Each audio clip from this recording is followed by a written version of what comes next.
Hello, everybody. Yes, welcome. It is Thursday. It is 9. So, of course, it's UK Cowboys time. But this week, we've got Double Scottish and the great and powerful Mr. Jeff Cavanaugh. How are we, sir? Oh, I'm lovely. It is an honor to be here. Hello, everyone, except Paul. I don't like Paul very much. I agree with you. I've seen Paul in his natural element. I fear Paul. I'm afraid of Paul. Just as long as he's not trying to give you the karate chop or something, you'll be all right. And the more beer he has, the more likely the karate chop is to show up. Exactamundo. Yeah, you know what? Yeah. I can't actually defend that. It's just true. I can't help myself. So, how you doing, Jeff? You doing good, my man? I'm doing great. I love you, buddy. Love you too, man. And how are things over in the States at the moment? Anyway, while you're here, thought we'd get that question in. That's a very vague question. It is vague. Because how things are in the States, I don't know. I mean, at my house, it's cool. I'm happy. But I can't speak for like Delaware or Oregon or West Virginia or any other state. Things are good in my neighborhood. That's the main thing, as long as that's all right. So we're going to hit you with the all-important question to begin with. Is, do you think the Cowboys are coming to London, and are you coming? Ooh, I should. I've never been to Europe, and I want to go because I like old stuff. Like, there's a lot of old stuff here.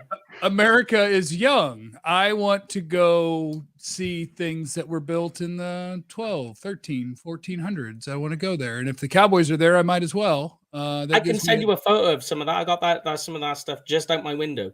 Okay, yeah. Send me a picture of the old stuff. And I'm going to blow it up. I'm going to blow it up, and I'm going to fit it in my window so that it looks like it's outside my house. Yeah, you'd be like, hey, I got a fort that's falling down. Yes. And it took all of 5 minutes for us to derail the show. Yes, we've got you on, talking all things draft. We thought, and we all in agreement here, we'll get this so you can get it off your chest straight away. Sky Moore, go. Hey, wait, hold on. What is this? It's your Sky Moore. Yes. Sky Moore is the greatest. He's the greatest prospect that's ever lived. And when he goes to either Green Bay or Kansas City at the end of the first round, where he's going to have one of the two best quarterbacks in football, Sky Moore is going to go bonkers, and it's going to be fun to watch. He just won't be ours.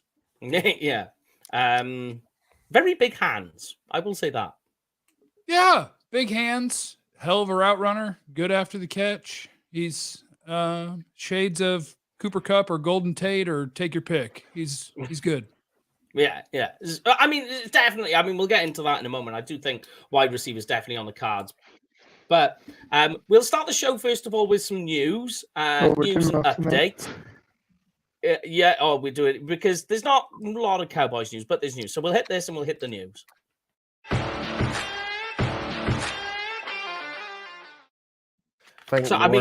I think Lauren's having some connection issues tonight. Either that, or he's pulling some angry faces and holding them for a very long time. Yeah. Yeah, we'll just say that then. Anyway. I mean, the big news, which is what came out today, is Bruce Arians stepping down. I mean, that's massive news. Todd Bowles, ex-Cowboys coach, in. What's your opinion? I'll ask you both this. I guess my immediate reaction is I just wonder if Tom Brady hated Todd Bowles, because it's like, hey, I'm retired. No, just kidding. I'm not retired. And then the head coach is like, but I am. I'm retired. It is likely to go like that too. My immediate reaction is that they hate each other. You know, I have no inside knowledge of this, but that was my immediate reaction, was like, oh, Tom Brady came out of retirement and Bruce Arians went into retirement. I bet they're not best friends. Honestly, the head office must be thinking that it feels like a bit of a Lego jigsaw piece right now. It's like one person goes out, put it back in again, then another piece falls down. It's like Jenga pretty much going right now. Yeah, I texted one of my friends this morning. He's a big Buccaneers fan, and I sort of said, "Has this been coming for a while?" And he said, "No, it's hit me out of the blue as well." But whether they've been in the background just trying to see if they can appoint Todd Bowles straight away without having to circumvent the Rooney rule or whatever. Yeah. So that is a tricky one, that's for sure. But it was completely crazy. I was just sitting in my van, just working away, and that popped through, and I was like, "What the?" There was like no inclination this was ever going to happen. I know he's going into a more of a front office role. So it's more of it's like a director, or I don't know what type of role it is, but it seems more like in soccer roles, it's more of a general manager of the players type of thing. I don't know, like within coaches and that. It's like it's not actually coaching, but he's still kind of looking overseas of things type of thing. So weird, but he's still getting paid. Good luck to him. So yeah, I will miss not seeing him stood there with his massive keyboard strapped to his chest. Yes, it's always a little bit uncomfortable because you wonder because that kind of looks like an explosive every time that he's wearing it. It's funny that you mention that, Jeff. Every time I see Bruce Evans, it looks as though his face is literally about to blow up because it's that red. It is very red.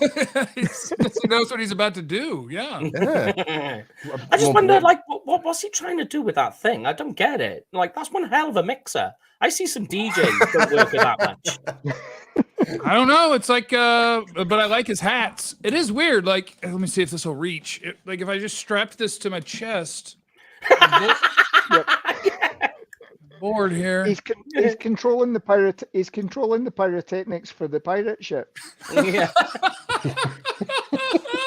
That would be amazing. They score a touchdown and Bruce is reaching down.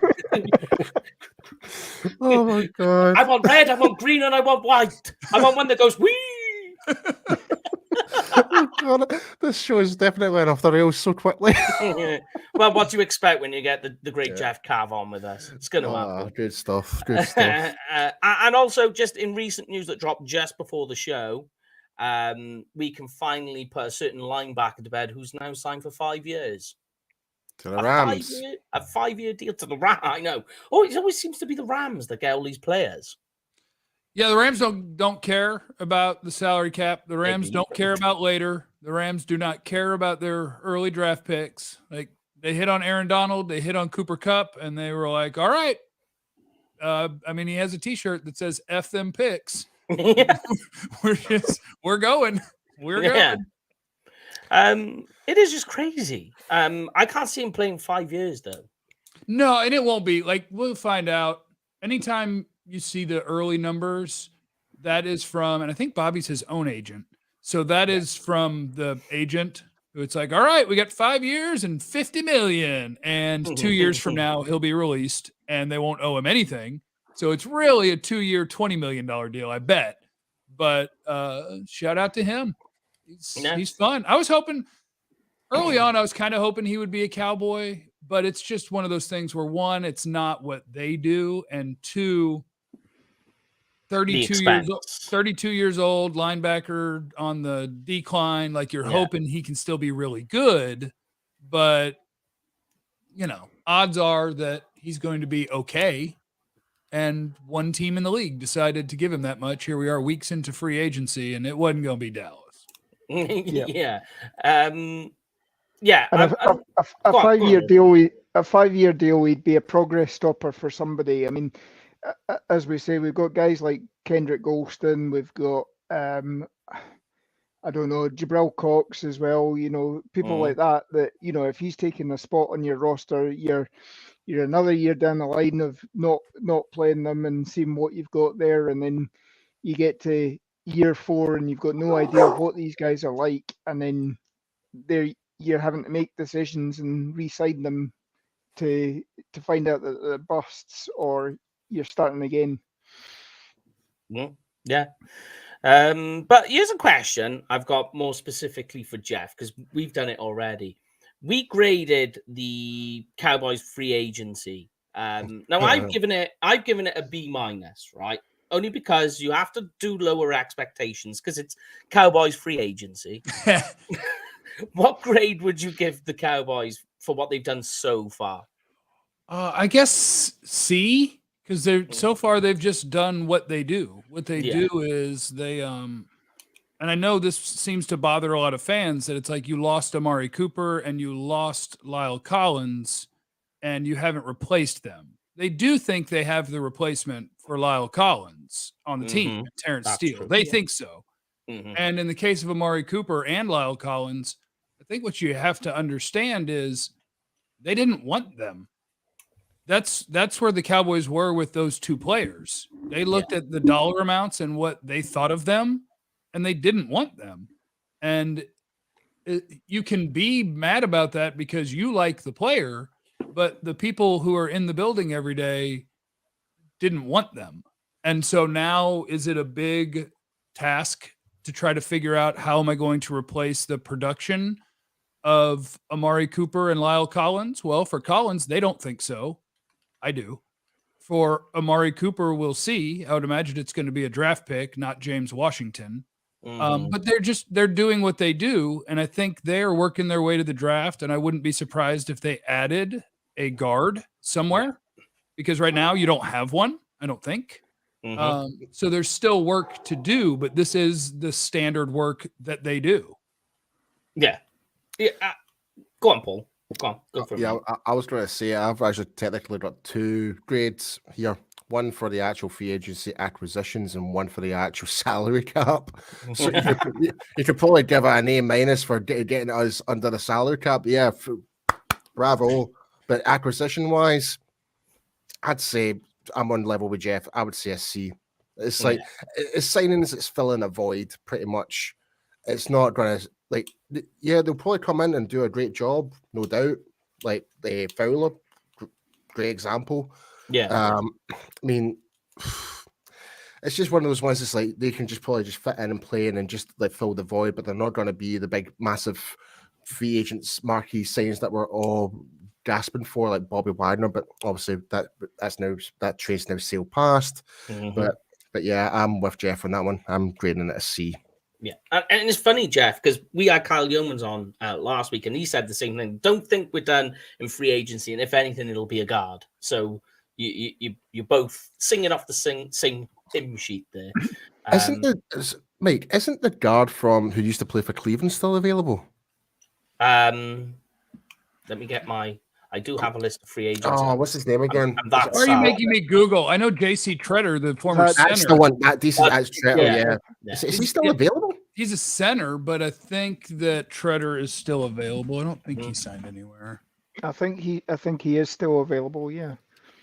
And really, when you think about it, you're saying he's a center. Moving a center to a guard is probably the easiest transition in terms of O-line you could go to. Oh, well, me and Lord can definitely speak for that, for sure. Yeah. Because the hardest transitions from being an outside to an inside person, that's always the hardest. Yeah. I mean, when you think guard and center, really, they're doing the same thing, just they're not snapping the ball. Pretty much so. Yep. You could go down that road. Where's centers, though? They do dictate in terms of where the run scheme could be as well, like in terms of blocking assignment. Like a lot of communication. Yeah. Yeah, like you always see Travis Frederick always kind of like pointing out who to block. Like centers had to be the smart one. Exactly. Yeah, they have to know. They have to know the playbook without looking at their wrist. But yeah, I mean, we will do the free agency talk. I think we'll probably go for that one next week because that's going to be quite interesting to see what's left out there. Because I do think the same thing; they're not done yet. But yeah, I mean, in terms of Cowboys news for this week, it's been fairly quiet as it has been for the last few weeks. Like we've been barely able to keep up. But the only thing I will say is before we move on to talking about some players we wanted to speak to Jeff about is I'm with you as well, Paul, that they seem to have filled the roster with those middle type guys. But even when you look at defensive end, wide receiver, the guys they brought in, they protect themselves. But I still think that doesn't mean they haven't got any guy where they're like, oh, we don't need to draft that position now. I don't know if you guys are in agreement. I still think we still need to draft the position. I mean, like wide receivers still on the cards. Absolutely. Linebacker, they got LV back. Linebacker still on the cards. Pass rush is still on the bar. It doesn't stop. Because we still don't know if, well, with the injury of Jabril Cox, like we don't know what form he's going to be in, like come preseason training. So we don't know yet. So everything's all up in the air right now. Yeah, there was some news. I don't know if you've seen this, Jeff. Actually, before we move on, There was some news about Jabril Cox that he's looking like ahead of schedule and looking to play for week 1. Yeah, and they made it. That was what Stephen Jones 2 days ago, I think, and made it sound like that they think Jabril Cox can just do what Keanu Neal did last year. Which that means what they're telling you is that they believe that Jabril Cox can be a starting linebacker for you, right? Which changes the way I think you can view the draft. I don't think it should, though, because if the right player is there, like, Kobe Dean is a monster. But I also loved Jabril Cox as a prospect, and I think he fits really well next to Micah Parsons. And I think you can also consider that Jaron Kearse kind of plays linebacker, and you have Van Der Esch. So I think they still need at least one more human to be on the linebacker depth chart. Agreed. Yeah. But it's also very possible that whatever the last guy is that fills out the roster, that you're not looking for somebody who's actually going to play a role if nobody gets hurt. There's a chance that your starting linebackers are Micah Parsons and Jabril Cox, and then Jaron Kearse as he bounces around safety linebacker. Van Der Esch is your next guy, and that's kind of your guys. But when you look at the depth chart, it's 1, 2, 3, and who did they bring back? Gifford. Yeah, So they got like Gifford back. Yeah. So you are short one. You're short one on your roster, but I don't know that they need one where you're like looking for a starter if they feel that way about Jabril Cox. So that ties in nice and neatly then with what we was going to talk about in the draft, which is really that, and it's no surprise to me really that they tipped their hand and they said, you could call it tipping their hand. It was pretty obvious really, even without tipping their hand. The Cowboys are looking to go offensive line in the first round. Obviously, it's not the be all and end all, because there are going to be guys on their board that are higher that if they're there, they're going to take them. But if we assume that they take offensive line in the first round, day 2 options really is what we're looking at. First thing I would say is, would you be willing, Jeff, to double dip on offensive line? So go offensive line twice. I don't think I would want to do it twice, like first and second. Yeah. But first or second, and then third or fourth. Yeah. Okay. And I tell you what, I could go first and second if the first is Tyler Linderbaum. There you go. Because I saw something today where I think it was Stephen Jones again talking about Tyler Biadasz, and he didn't say they were down on him, but he did say at the end, like, we'll see what that competition looks like. And if you have a guy you really believe in, you're not talking about competition. So if you told me that the best player available in the first round happens to play center, I'll take him. And then I can double dip because I still don't have a left guard. Exactly. Because like the reason I'm bringing that is for that reason. Let's say they do take Tyler Linderbaum to begin with, right? Because he's definitely first round material. Let's say it wheels back round and you're looking at your board and you're thinking, hold on a minute now. And you've got a guy like, if I go to my board and have a look, let's say there's a guy like Ed Ingram or Dylan Parham still there. You're going to be thinking, he's not going to be there in the third. We could literally fill the 2 issues we've got on our offensive line in the first 2 picks. Now we're free. I think I would like it too. I think I would like that. Like my second round guards, Ed Ingram at LSU, Darian Kennard at Kentucky. Yeah. Although I don't know if he would necessarily be a great fit because he's like a 340-pound bully, and I don't know if he would move well enough for what they want from their guards. Maybe Jamari Sawyer, the Georgia left tackle, as a guard. I like Jamari too. What about Cole Strange from Chattanooga? I love Cole Strange. Yes. I have him as a third round guy. Yeah. But I watched him play against Kentucky, and Kentucky has NFL players on that team. And Cole Strange kind of kicked their butt. Oh yeah, like here's the thing. Like the thing about like Cole Strange, he was like projected to be like within the 140 to 150 mark. Now we're talking about he could be going in the late second round. Now that's like how much he's projected right now. Like from some mock drafts that's been going out. He's good. He's a good player. He's I have him as a third round guy just because there is still an element of he played at Chattanooga. But I mean, he looks like he moves well enough. He looks like he's got a mean streak and he's strong enough. And He was all right at the Senior Bowl, and he played an SEC team in Kentucky and didn't look out of place at all. So yeah, I think that's an NFL starter. Yeah, I'm down for the same reason. I know they say not to. Sorry, let me move my phone. To draft the logo, if you like, but when you look at it, you go, well, what is Cole Strange's biggest issues? And you said it's Chattanooga. It's so much like that's part of the draft, though, right? Like you can't dismiss a guy because he played at a small school. Exactly. But there's an element of I want to get the best players, and I don't want to miss. And so if I want it to be as little risk as possible, well, then I want a guy who put up good tape at Georgia. He played the best teams in the country. I can watch him play the best teams in the country, and I can feel really good about who he is. I can turn on Cole Strange's tape and feel really good about who he is. But some of the guys he's blocking are us. And exactly. Yeah, it is. It's true. You're not quite as confident in your evaluation. See, this is what I love about when you bring these type of players to the Senior Bowl, you actually get a really good grasp at looking at them and Strange was one of them. And when you look at previous years, there was Quine Miners who played for Wisconsin Whitewater. There was Alex Kappa played for Humboldt. Like the list can go on of all. Ali Marpet. There you go, Ali Marpet. Yeah, like an R one, but and he's just recently retired. Jeez, which that was a surprise. Anyway, but you get the point though. It's like it doesn't matter what type of school, but if you can do the job and prove it, you know what? Go to the Senior Bowl, get your name out there, get your name in the hat. The stock's trying to rise up. Yeah, and the Senior Bowl is fine, but when you go through his combine, he smashed the combine too. And we're talking Cole Strange still. 5:03 in the 40, which is insanely fast for his size. A 120 broad jump, which is just again insane. A 7.44 in the 3-cone, which I think is faster than DK Metcalf.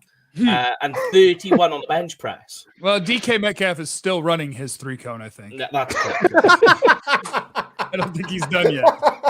I wrote a piece once when I was working for All 32 about DK Metcalf, and it was my one liner on the bottom was there are warships that is turning circles around him.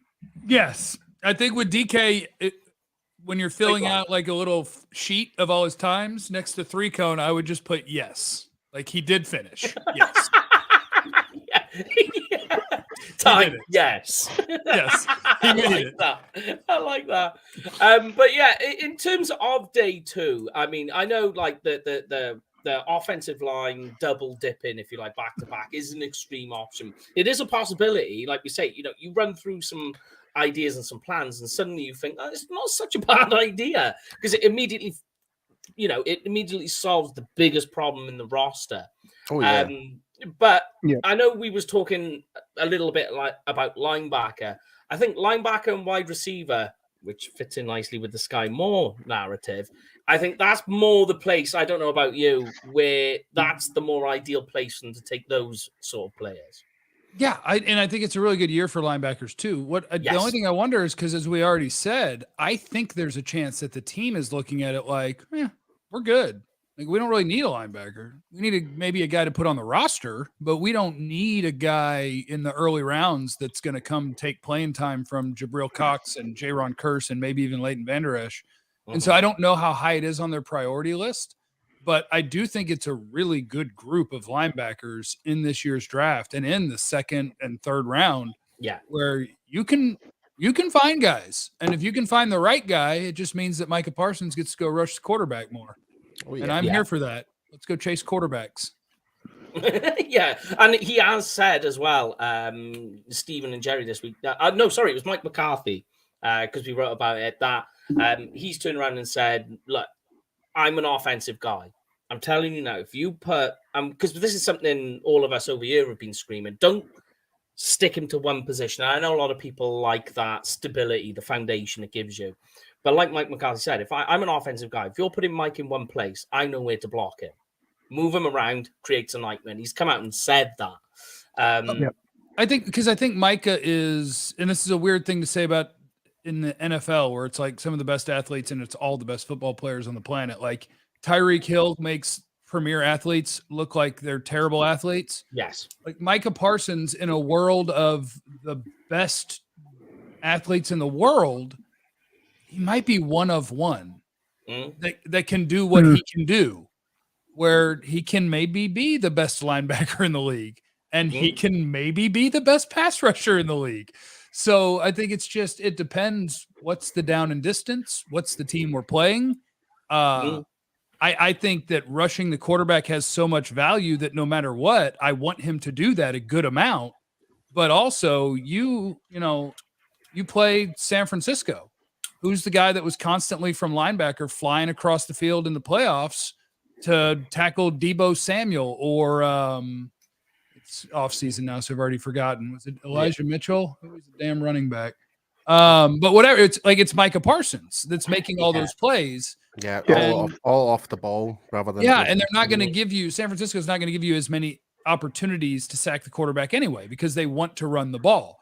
So if you're going to really devote a lot of assets and game plan to protecting your quarterback, then I'll just break your game plan in a different way. I'll go over there and do it. I'm sorry, it's really bugging me that I can't remember the San Francisco running back. It was. I know. I'm gonna have to find out. Elijah Mitchell or something like that. I can't remember. Was it Elijah Mitchell or am I drawing the wrong name? Which one? Because they went through like 4 last year because they all kept getting hurt, and I forgot which one it was by the end of the year. So I've just while we're trying to remember the San Francisco running back, because this is the 49ers podcast as well, yeah. Oh yeah. Screw them. Anyway, so while we're it was Elijah Mitchell. We're good. All right. Okay. So, well, I was going to say while I was doing that, I was thinking of somebody else then. I did put a wee tweet out to say get some couple of draft questions and to bring some through. So we've got one coming in through just now. Is where do you see Stingley going in the draft, and what range of picks? I think he's out the top 10 now. Think so? Yeah. I think that it's Mike Tannenbaum's fault that this got started because he's a former NFL general manager, and he did a mock draft where he was like, what I would do for each team, and he let Stingley make it to the Cowboys, and so the Cowboys got Stingley at 24. Wow. And I don't think it's likely, but I also don't think it's impossible. It's unlikely, but it's not impossible. I think that he's a top 5 talent, but I would not be surprised if he went somewhere in the late teens. It's just hard to figure out. So Sauce Gardner at Cincinnati should be the first corner off the board. But after that, it's just hard to find a guy that you would pick before Stingley, even if you have some doubts about Stingley, because when you put their tape next to each other, you're going to be like, oh, well, Stingley's better.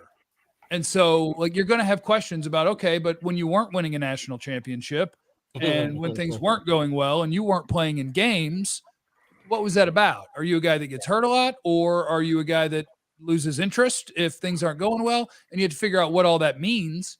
And those questions could get him down towards number 20, but I'd be very surprised if he made it to 24. Yeah, I mean, because the issue with Stingley is obviously we haven't seen him since when was it? Is October was when he went out. But when you look at it, freshman year, you're like, oh yeah, that's a first round player. Then you go into sophomore year and you go, oh, okay, and then you go into his last year and you're like, well, what do I do with that? So you're seeing a downward spiral of his game, and you're seeing less gain as well. Because I think I can't remember off the top of my head. I think from his sophomore year in the 2 years, he's only played like 10 games. Yeah, I think it's something like that. Yeah. He played a full season, and then I think he played like 4 or 5 and 4 or 5, something like that. Something like that, yeah. And you just like, well, how can you, when you've got guys who have not just known production, you're also seeing that trend going the other way, that each year they progressively get better. So you've got one guy going down who's injured, and one guy, I'm talking, I say, one guy, I'm talking more specifically about Trent McDuffie, where you're seeing him going up the ladder, and that's why, for me, I've got Stingley lower than Duffy. Yeah, and I think, go ahead. I'm sorry. No, I was just going to say, I think this year, I mean, obviously, free agency's been weird with all the trades that we're seeing this year. I think the draft, normally the draft, you have a fairly good idea, certainly, of where most people are going. But, we're seeing some really bad numbers of people. Kyle Hamilton, who many had as the second pick, maybe, he obviously had a really bad time at his pro day recently. You guys were discussing it on Tuesday night on the draft show. Does that affect him? Is he a Jaron Curse type safety, or can he play the center field as a free safety? If you agree with the time that he posted at the combine, or if you agree with the time that he posted at his pro day, things that people are going up and down this draft, and there is no consensus. Well, we've lost Lorne again. Well, I think that's really interesting, because I think that is what's weird about this year's draft class, is that there are positions that are always going to go early if there's good players. Quarterback, pass rusher, offensive tackle. And so you can be pretty confident that Aiden Hutchinson and Kayvon Thibodeau and Trayvon Walker, they're going to go pretty fast. Oh, yeah. I think Ahmad Gardner is going to go pretty fast. Yes. And then Ike Ikwanu, Evan Neal, Charles Cross, Trevor Penning, offensive tackles, they're going to go pretty fast.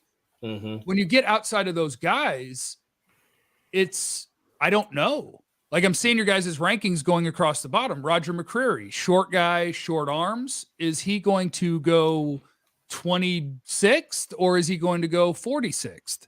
Eric Stingley, is he going to go 6th, or is he going to go 21st? Trent McDuffie, incredible tape. I love Trent McDuffie. Small, short arms. So some teams are just going to be like, not really for us. Is Trent McDuffie going to go 12th, or is Trent McDuffie going to be available to start the second round? It's just it's a really weird year, and I think it's a really fun year.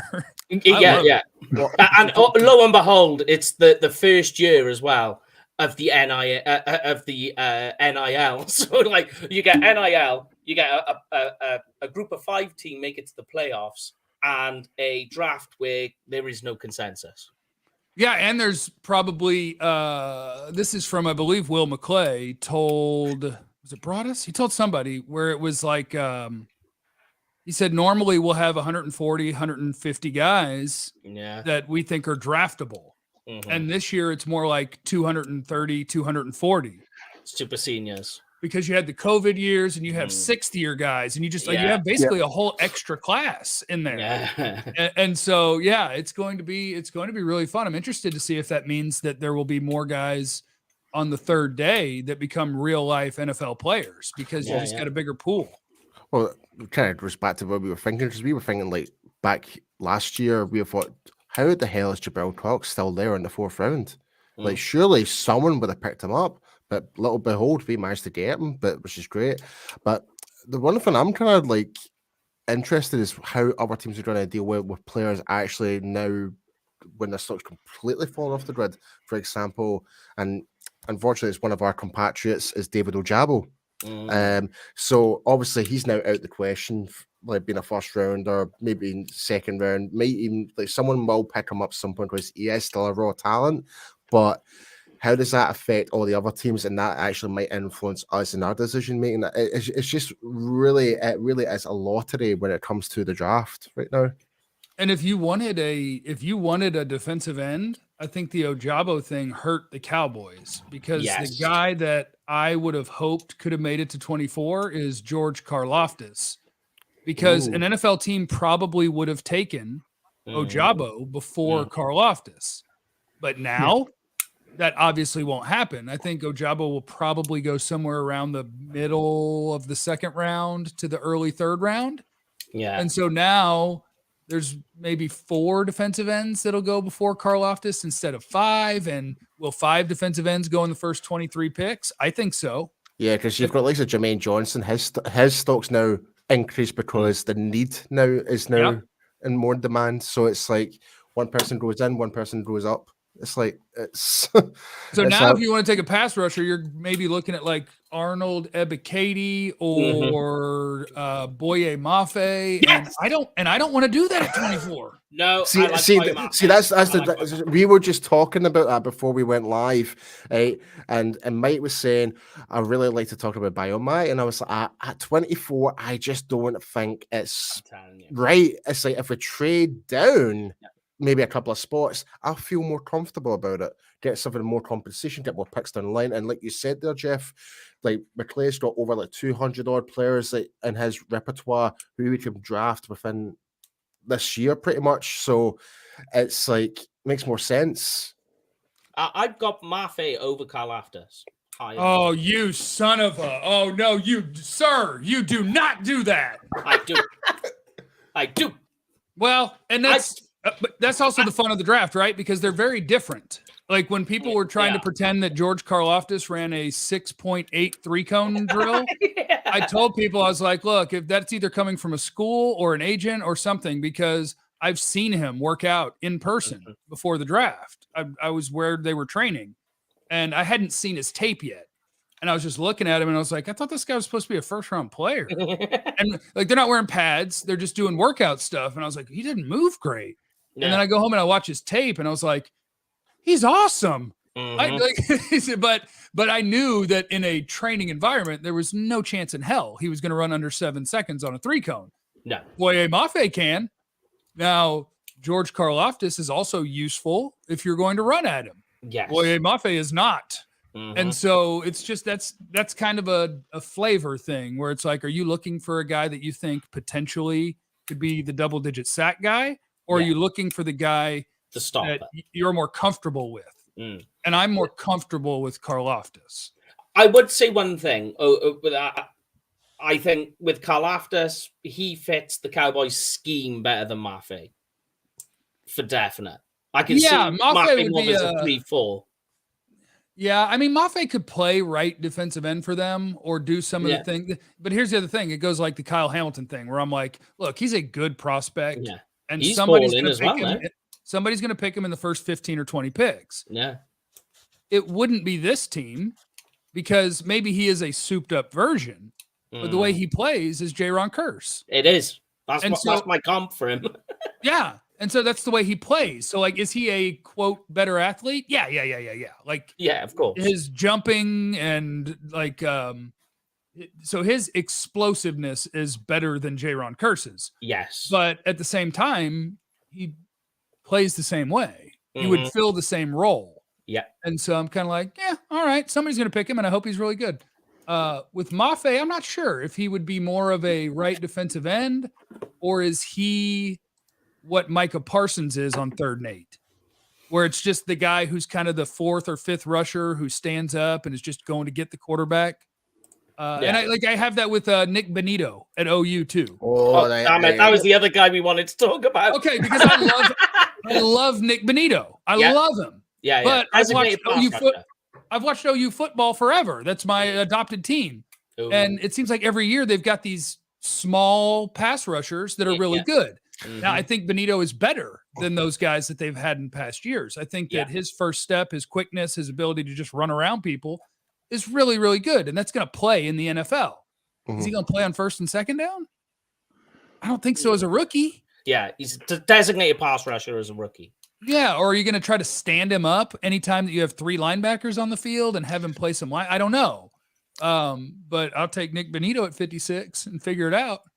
I've got an interesting question. Now we're talking about defensive ends and stuff like that. And I got criticized online about my views on pro day talk about this certain player and just watching game footage of him is Sam Williams. I think he's good, right? I do think he's good, but I do have my questions about him. But where would you see if he was available? Like, do you think if at 56 take him or 3rd round? Where would you see him? I would say at 88, their 3rd round pick is where I would want to pick him, and maybe because he also has some background stuff that people are going to have to work through and figure out if they're comfortable with him. But if you were just going on tape, then I think Sam Williams fits into the range of, now Mike's going to hate this, My edge guys, I have Hutchinson, Thibodeau, Walker, Karlaftis, Johnson, and then my second and into the third round guys, Ebiketie, Benito, Ojabo, Inigbare at South Carolina, and then Williams and Mafe.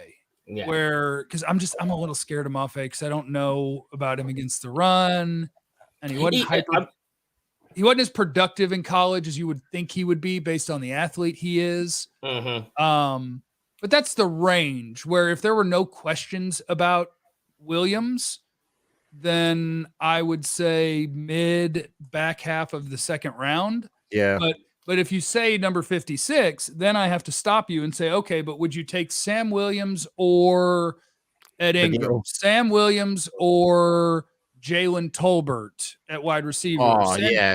And so when you start doing it that way, I'm like, okay, so I wouldn't pick him at 56. Yeah.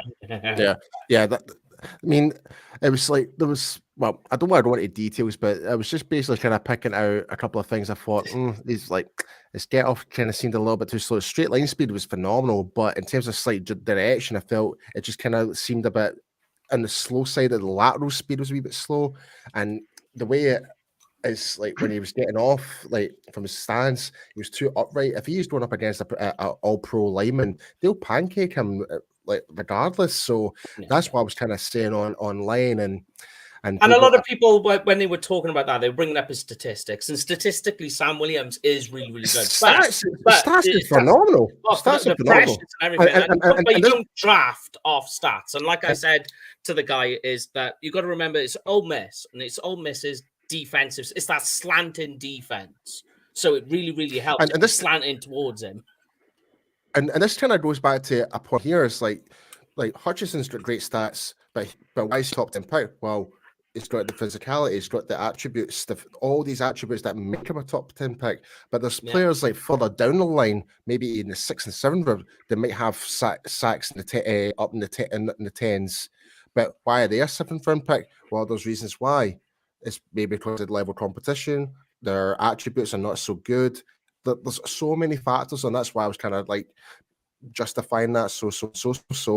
But no, it's but anyway, but I really think I don't know where I'm going with this anymore. I really don't know. Keep going. You're almost there. Go on. But I think that's great because I think that's a lesson to a lot of people about the draft. The draft is about traits, not about stats. So Sam Williams had what, like 12 sacks, and George Karlaftis had like 4.5. Yeah. George Karlaftis is a better pass rusher than Sam Williams. The end. Yeah. He's more disruptive, I would say. On the outside. And a few years ago, Florida State had a defensive tackle that had 18 sacks, I think, in a season. And so early on in the draft process, I watched him and I was like, oh no, that's a day 3 or an undrafted guy. And people get so mad. They're like, he had 18 sacks at Florida State. And I'm like, well, yeah, he just ran like around some bad athletes. Like what you're looking for is how. Yeah. How did you do what you did? Yeah. Not how many of these did you do? Because 12 sacks in college equals 0 in the NFL, depending on how you got them. Yeah, it's a whole different game. I'd rather have George Karlaftis, who I'm watching ping pong, get the left tackle off me. All right, get the guard off me. Throw the running back to the ground. Like those things are translating. Just being the guy who ended up tackling the quarterback, it doesn't translate unless you tell me how. Yeah. I just worry about Karlaftis' variance. You know, it's the variance that scares me. That it's very not one trick pony, but there's not as much variation with him as there is Mafe. That's why I've got them flipped. Yeah, and that's the pass. That's also just kind of I think the pass rusher thing where there's like two completely different style of things in the NFL now, where Hutchinson, Thibodeau, and Walker, like they're all I can kind of do it all. I'm a good athlete. I can overpower you. I can run around you. And I was productive. Then you get down to like Karlaftis and Jermaine Johnson are the guys that I trust with their strength and their power and that they're good enough pass rushers. And then you go Ebiketie and Bonito and Mafe and those guys, you're like, that dude can out athlete you. And it's just a matter of like which flavor you like and what order you like them in. I really like Karlaftis. Yeah, but there it is. Like, I think it's just like the conversation you can have just about pass rushers from the top two. That when you go beyond that, you go into a discussion, and this is just typical of this year's NFL. There is no consensus really. With you have maybe a top two or top three of each position, and then after that, because you ask most people, you go, what are the top 4 wide receivers in the NFL? And you'll get the same names, maybe slightly jumbled up. Then you go wide receiver 5 and beyond, and you get a whole different list of names. Yeah, is Amari Cooper number 9 or number 20? I don't know. And even the defensive ends in this draft, because I'm looking at your guys' rankings for the defensive ends as they roll by. Updating. What's that? It needs updating, that mine. Okay, but like Trayvon Walker being somebody's 6th defensive end, I don't think you're crazy. I don't. Yep. We now live in a world where after his athletic testing went really, really well, and our buddy Dane Brugler was high on him all along, but Trayvon Walker has gone from, probably a first-round player to maybe the number 1 overall pick. And it's what makes this so much fun and so hard to get right is Trayvon Walker on tape as a pass rusher. There's not much there. No, there's not. He also didn't get to line up outside the tackles. Nope. He also didn't get to kind of unleash as a pass rusher. So you're kind of guessing. Yeah. And a lot of projection with it. If you showed me back to back Kayvon Thibodeau and then Trayvon Walker, there's not a human alive that's going to be like, give me Trayvon Walker. Not one. And yet now somehow everybody prefers Trayvon Walker. And maybe it's, I don't know, there's stuff out there about it's the Georgia thing. Does he love football? Does he whatever? Yeah. You turn on the tape and you tell me that tackle has to stop that dude from getting to the quarterback. I'll take Thibodeau over Walker 10 times out of 10. Mm. Yep. Yeah, definitely. Because with Walker, there is a lot of projection because he's on that Georgia defense. So there is that, and I agree. And there is the comments Thibodeau has made. We was talking about this a couple of weeks ago. What a way to try and kill your draft stock, mind you, with just trying to get to the Cowboys. Yeah. But go on. Sorry, I know one of you guys were about to talk before I interrupted. Sorry. Yeah, I was going to say, should we get some couple of questions from the chat? Hit it. All right. Go on, our boy J Tuck asked, "What's your thoughts on Logan Hall out of UH?" My one thing on him is, where do you think he plays in the NFL? Is he a big edge or is he a small defensive tackle 3 technique? And I've gone back and forth. I ended up putting him as a 3 technique as a defensive tackle, and I've got him like right in the mix after Jordan Davis, Devontae Wyatt, Travis Jones at UConn. Then I get to Logan Hall as like a middle of the 2nd round. Well, it depends. Do you want me to guess where he's going to be drafted? Because if I'm going to guess where he's going to be drafted, I would say 25 to 35. Where I would pick him is more 40 to 60. But yeah, I mean, he's a fun player. I think most of his best tape is playing inside, and he's good, and he's got a lot of potential. I got him as a 2nd round guy.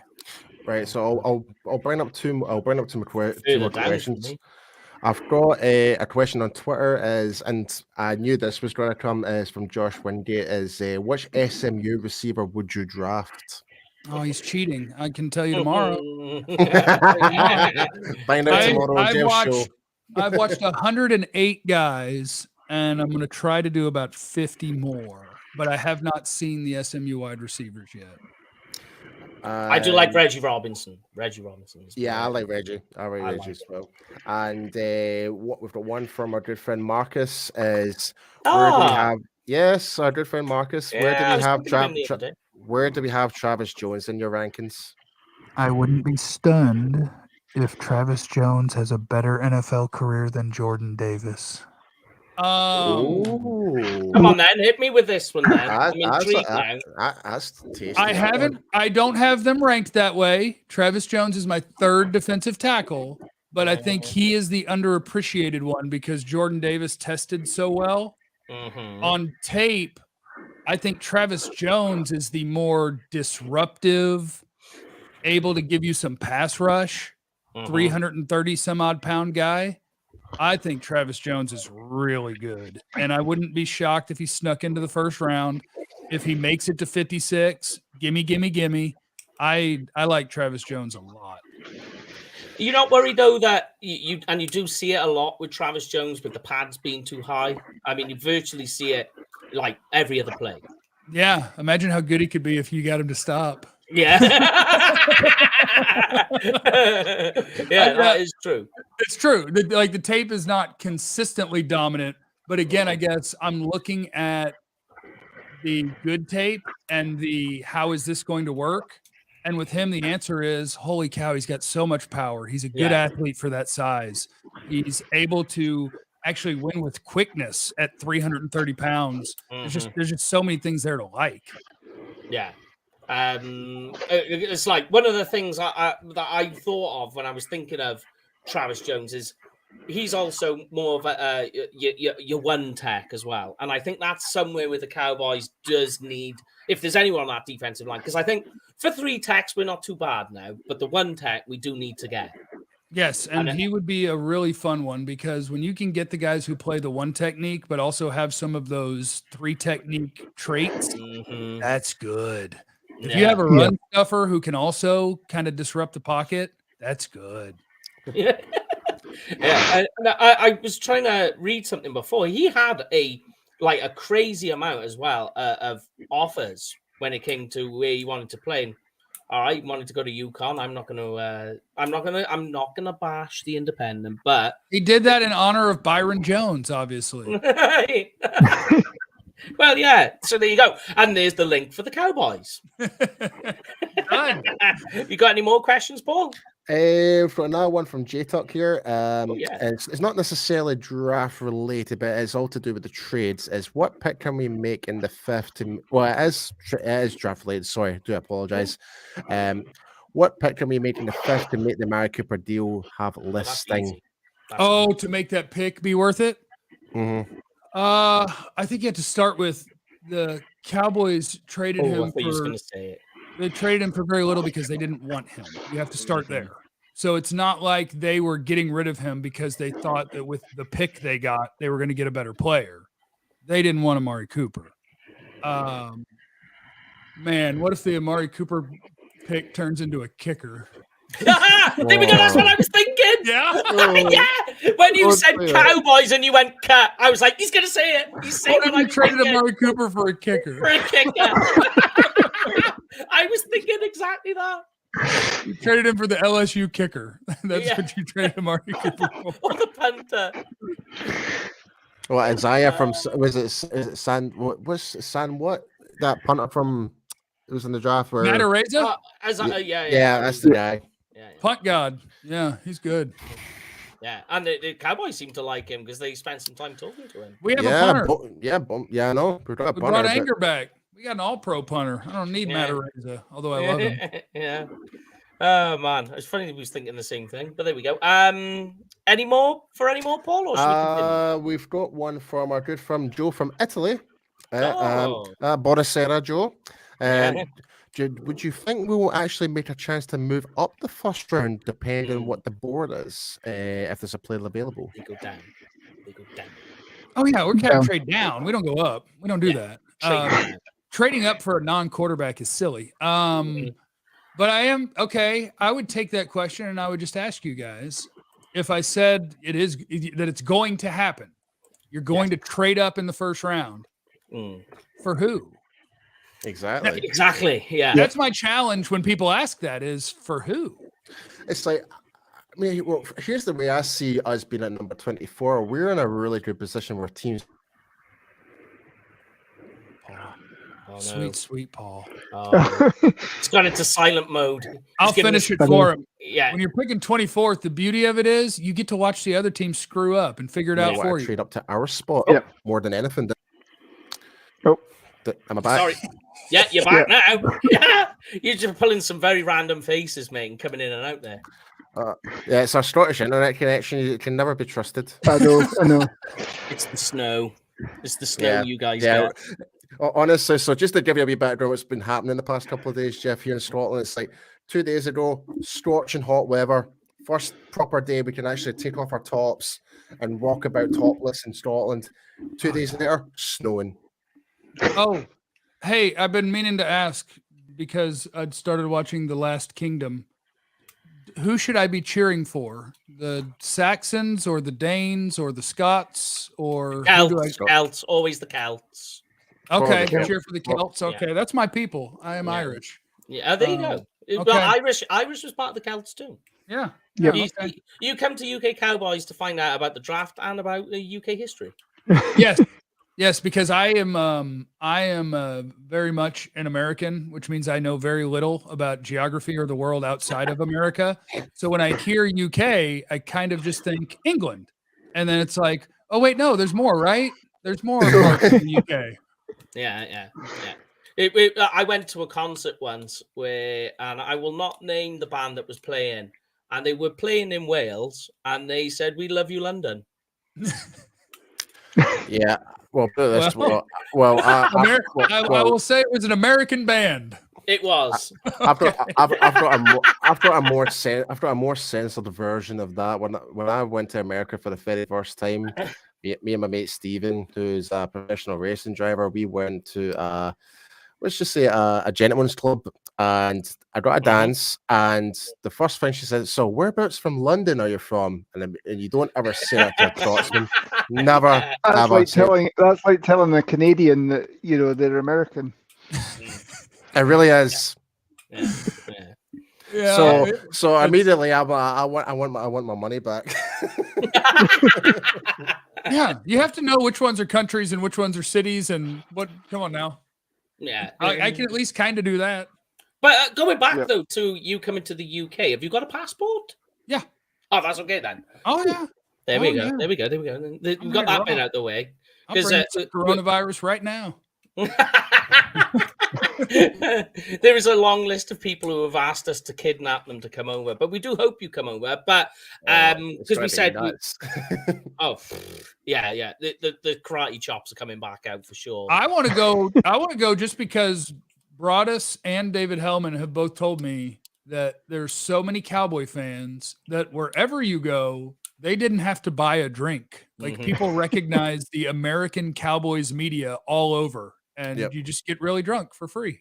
There you go. Well, put it this way, Jeff. Like, I think I might actually briefly told you how I first met Shannon. Is we ended up drinking shots, and he put a bet on me. It's like, I bet I can outdrink you. I'm like, challenge accepted. Next thing we're doing WWE Ric Flair's chops across each other's chests, and the security guard's like, "What are you doing? What are you doing?" So we ended up getting thrown out. Back off! It's mutual combat. Leave us alone. And that was the UK Cowboys fan bash too. Yeah, that was the night. It was an event that we put on.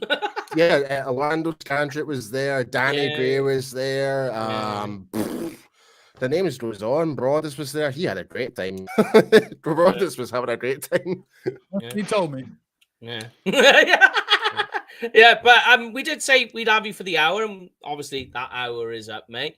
Oh. So doesn't it go by very, very quickly? Yeah, it goes so fast when you're talking about sports. Sports go fast. I think I have a phone call I have to make too.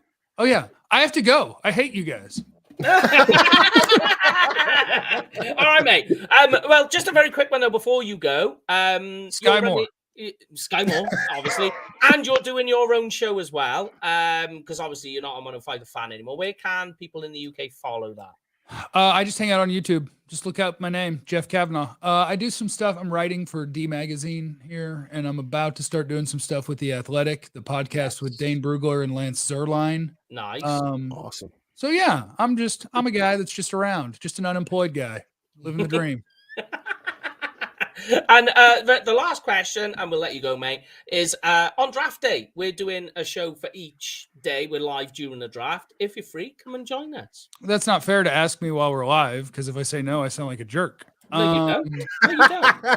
No, you don't. You really don't. You're free to say what you want. We'll see. I think on the first day, I will be on Cowboys.com. Yeah. Day 2 and 3, I have not decided yet. So maybe. See, you could do Cowboys.com. The next best is us. So come over to us for the next day. No, the next best is my channel where I make money. Yeah. Then we're the third, yeah. Hey, this is what Right, I'm mate. It's just We'll get you doing your Jerry impressions. honesty. That was brilliant last year. Oh, let's go. All right, mate. Well, we'll let you go, Jeff. Thank you very much for joining us, mate, and we'll speak to you again. Have a great day, man. I love you. And you. We love you too. Oh, and he's legend. gone. Just like that. And he's out of here. You had to throw me under the bus when he first came on, didn't you? Oh yeah. It's gonna happen, mate. I was waiting for it. In fact, I thought he's gonna do it. He's gonna say it. Oh dear. But yes, that is it for this week's draft show. We will be back hopefully on Tuesday. I say hopefully because there's some other bits and pieces going on. Prospect Project show. So join us on Tuesday where we take a selection of players and dive deep into them. Could be on the Cowboys radar, maybe not. Who knows? They're just guys we like to talk about. So that is going to be next week. Obviously, next Thursday we got another special guest again. Because that's what it's all about here, always on a Thursday. And then who wants to do tonight's Paying the Bill read? I will do it tonight. Go on, then. You can do it, sir. Okay, so guys, if you are planning on going to a Dallas Cowboys game this season, be sure to go with cowboysexperience.com for the ultimate meet and greet tailgate and game day package experience. And you get to meet former players like Drew Pearson, current Cowboy players like Zach Martin, like the list goes on. And like the staff at Cowboys Experience, they will treat you like absolute royalty. But to get full advantage of that experience, you can use the discount code UK Cowboys. And guys, what do you get if you use the code? Free stuff. You get free stuff. And also be sure to go and check out Jeff Cavanaugh's show, our special guest who just came onto the show tonight. And also go and check out our amazing fellow content creators. We just saw J Tuck coming on the show for Cowboys fans only. We just saw Marcus there for Bluff City Cowboys, Cowboy Zone, Cowboy Show. And the list goes on. 103 The Fan. And we're with J Tuck next week, actually, Paul. That's right. Big shout out to J Tuck. We're going to be joining his show next week. So big shout out, my man. Spot. Yeah, and he is killing right now. He's now doing Kansas radio, covering the basketball and stuff like that, which is awesome. So big ups to J Tuck. Love seeing it. Always love seeing people doing well. But that is it for this week. We will see you all after the weekend. So have a safe weekend. Have a good time and all that jazz. We'll see you Tuesday. Stay for the advert because it's all going to hype you up, baby. Peace.